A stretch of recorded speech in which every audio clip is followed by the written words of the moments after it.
Sebenarnya albumnya sendiri kan memang perjalanan cinta Iya. aku gitu ya. Cuma memang banyak banget akhirnya yang berani aku tulis, berani aku explore setelah aku menghabiskan beberapa tahun belakangan tuh di Bali. Jadi kayak misalnya lagi pergi malam terus dengerin musik-musik Afrobeat yang dimainin sama DJ-nya atau kayak musik-musik yang aku sering denger dan baru denger pas di sana kayak "Oh, ternyata lucu juga ya musik kayak gini." Akhirnya aku aplikasiin sampai Jakarta, ngobrol sama produser aku, pengen deh bikin lagu kayak gini, satu lagu, akhirnya bikin.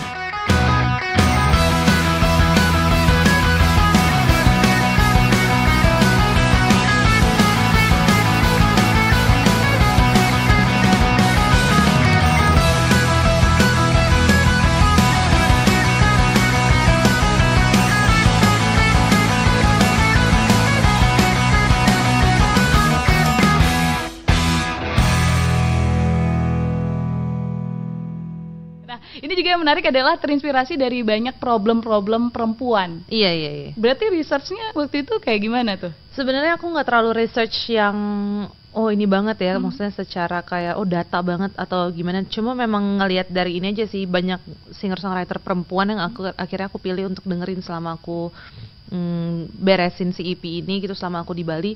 Kayak secara nggak langsung tiba-tiba pas aku denger recent plate di handphone aku, kok kayak semuanya penyanyi cewek ya gitu yang aku dengerin gitu. Apa tuh? Siapa? Dan Siapa waktu oh itu? kalau siapanya ada namanya Jhené Aiko, Oke. terus ada Jasmine Sullivan, terus kalau Beyonce itu udah pasti kayak selalu aku dengerin. Cuma yang lihat dari kebebasan mereka menulis lagu tuh menurut aku kayak sesuatu yang inspiring gitu.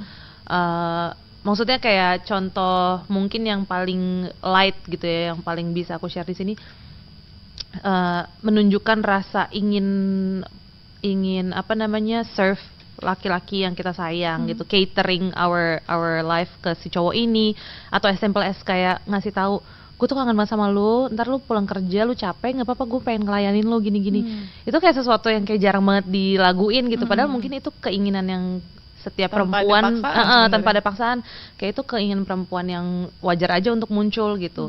Terus perasaan-perasaan kayak misalnya di satu sisi aku di umur segini dan aku masih single, belum menikah, aku ngerasa kayak oh gue bisa kok jadi cewek yang independen. Tapi pasti ada banget fase di hidup atau mungkin dalam saat aku merasakan itu, di saat yang bersamaan aku sebenarnya juga ngerasain kayak tapi sebenarnya punya pasangan tuh tidak menentukan kita independen atau enggak Iya, gitu loh. Jadi iya. kayak banyak banget dua sisi wanita yang aku rasain di umur sekarang. Dan aku lihat dari sekitar, dari teman-teman segala macam, ada yang happy punya suami dan anak, tapi ada juga yang ngebet banget mau nikah, pas udah nikah tiba-tiba nangis mulu gitu, ada juga Iya, gitu iya. kan, yang tiba-tiba merasa kebebasannya direnggut dan segala macam. Padahal ya bisa aja lu tetap punya kebebasan dan bertanggung jawab pada saat lu punya suami, ataupun sebaliknya Iya. gitu.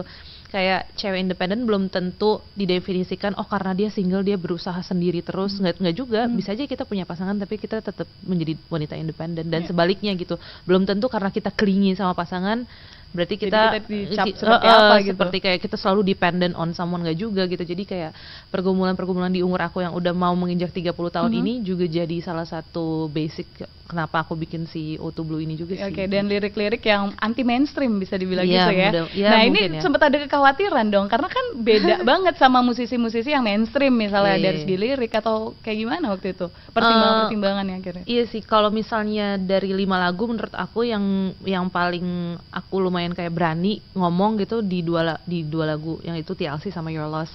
Kalau Your Loss ya tentang kayak misalnya apa namanya, oh kita pacaran, kita kira dia terbaik ternyata bukan, terus tadi kita kira kita yang kehilangan dia, tapi setelah kita udah putus kita baru sadar oh value kita memang di atas banget. Jadi sebenarnya bukan kehilangan buat kita tapi your loss, it's his loss gitu. Ternyata itu kehilangan buat dia, dan malah gue mau celebrate kesendirian gue dan kebebasan gue ini gitu.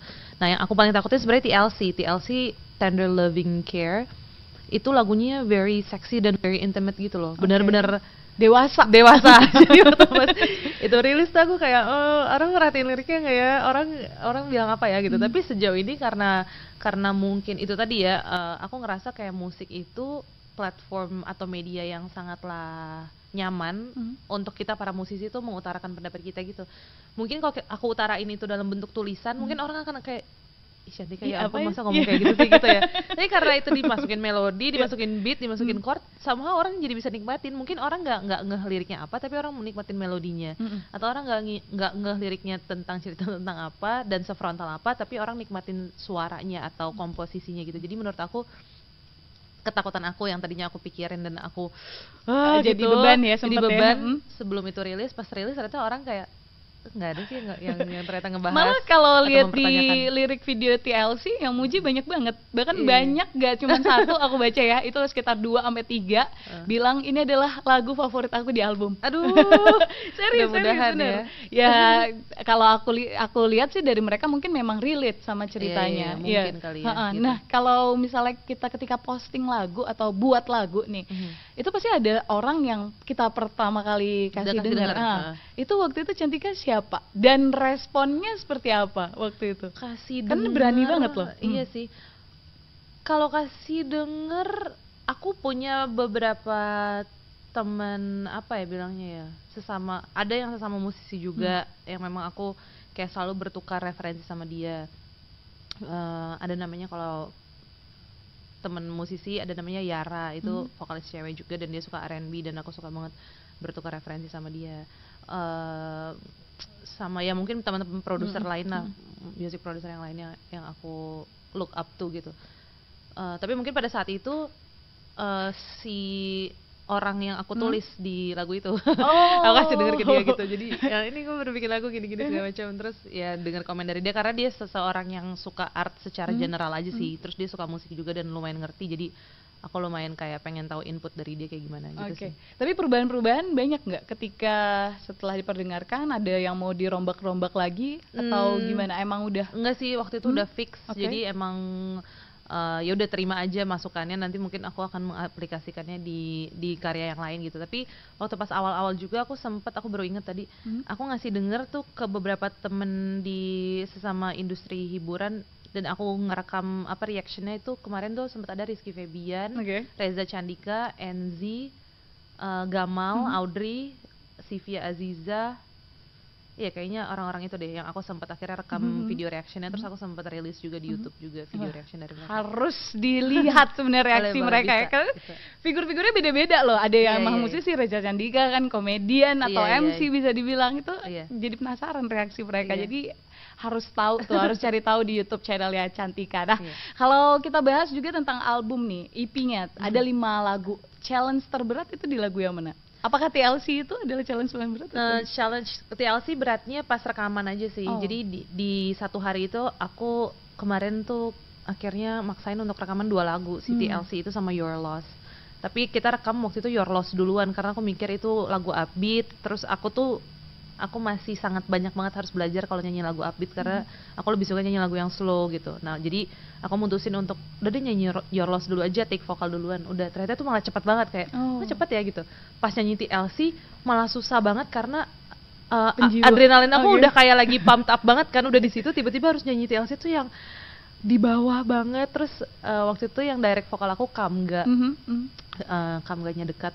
Dia tuh yang kayak, Tik bisa gak nyanyi kayak orang lagi bisik gitu, kayak lu intimate banget lagi bisik, padahal bener-bener abis nyanyi Your Loss tuh yang lagunya dance banget gitu. Jadi bener-bener susahnya karena perubahan itu kan, harus setting lagi moodnya dan segala macam. Itu paling TLC susah di rekaman. Tapi kalau untuk penulisan sendiri paling susah itu Sign, justru yang sama Rai. Karena sebenarnya itu lagu yang udah jadi, tadinya aku nyanyi sendiri dan udah jadi semua bagannya, liriknya semua dalam bahasa Inggris. Terus aku pas dengerin ulang kayak, enggak deh, kayaknya lagu ini tuh butuh lagi part lain yang bukan gue gitu. Rap deh, kayaknya lucu deh masukin rap. Aku kasih denger lagunya ke Rai, dia suka. Rai by the way salah satu teman musisi yang aku suka kasih denger demo-demo aku. Terus dia suka, dia bilang gue mau deh join di project ini gitu. Tapi dengan syarat kayak boleh nggak kita kayak lumayan workshop ulang. Jadi ada bagan-bagan yang tadi udah jadi dirombak ulang, bener-bener dihapus liriknya, ganti lirik bahasa Indonesia. Dan menurut aku it's pretty challenging untuk ngerubah, bahkan nulis lirik bahasa Indonesia dari awal aja susah, apalagi ngerubah dari Inggris ke Indonesia tuh kadang ada suku kata kata-katanya iya kayak aduh di Indonesia itu apa ya kata ini gitu, atau kosakatanya nggak cukup atau kelebihan gitu loh. Jadi tricky di situ dan lumayan memakan waktu cukup lama sih tuh merombak itu. Berarti rombak-rombak ternyata paling berat di Sign ya. Iya. Tapi kalau yang karya-karya sendiri 3 lagu lainnya itu cukup banyak perubahan atau itu cukup cepat malahan menurut aku kerjanya, kayak somehow aku kerja sama produser aku namanya Kenny Gabriel, flow kerja aku sama dia puji Tuhan lumayan match dan Klik kayak gitu. iya jadi kayak kalau dan kita tipe yang kalau udah mentok ya udah jangan dipaksain, kita bisa tiba-tiba move on to the next song, bener-bener yang beda, udah kerjain itu dulu otak-atik, nanti kalau mentok lagi pindah ke lagu lain gitu, jadi nggak terlalu banyak masalah. Iya, jadi tiga lebih lagu. gampang apalagi udah dapat chemistry-nya. Iya. Di luar project solo ya Cantika banyak banget yang penasaran GAC emang comeback ya Kak. Soalnya banyak juga sih yang nanya gitu. Iya kan, banyak Benar, banget. benar. Mau dijawab Kak Cantika? Eh, Silakan.